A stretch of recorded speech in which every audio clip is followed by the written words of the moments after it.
Face à la propagation de cette maladie à coronavirus, la Confédération générale des entreprises de Côte d'Ivoire s'est également invitée dans les débats. Comment limiter l'évolution du Covid-19 et éviter au maximum la chute des entreprises ivoiriennes? Que préconisent les hommes et femmes d'affaires à ce propos? Élément de réponse dans ce reportage de Mondésir Nascimento Odjifini, Richard Akeke et Ismaël Doza. Nous sommes au siège de la CGECI, Confédération Générale des Entreprises de Côte d'Ivoire. Une disposition particulière des sièges avec une ambiance inhabituelle. C'est le temps des réflexions poussées des hommes et femmes d'affaires sur le Covid-19, la maladie à coronavirus, une pandémie dont la propagation a pris des proportions alarmantes.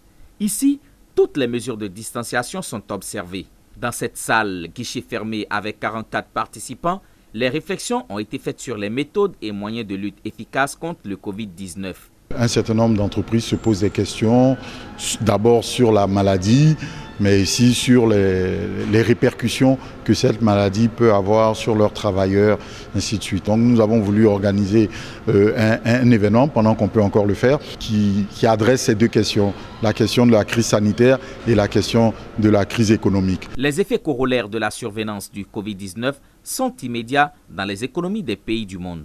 Diminution de liquidité dans les économies, restrictions sur les déplacements, ralentissement d'activités de tourisme, baisse d'activité, rareté de produits consommables et non consommables, la diminution de flux économiques en un mot. Cette situation humanitaire a mérité les réflexions des hommes et femmes d'affaires de Côte d'Ivoire.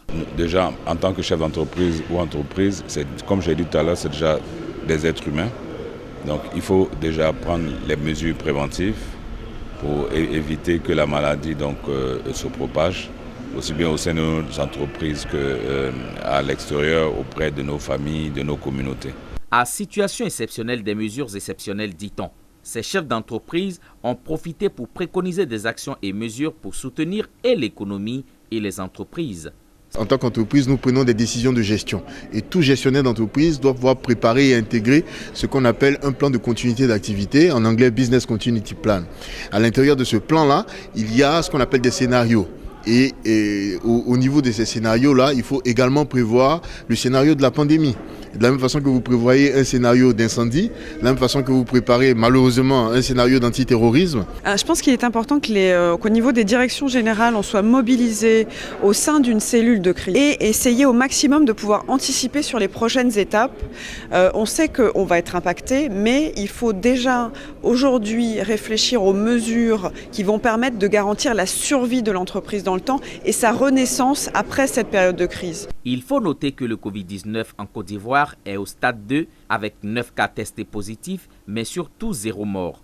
La Confédération Générale des Entreprises de Côte d'Ivoire, CGECI, a lancé un appel à la solidarité nationale et à la responsabilité de tous les Ivoiriens. Des rencontres sont aussi annoncées pour les prochains jours entre le patronat, les travailleurs et l'État afin de réfléchir sur les milliers d'emplois menacés.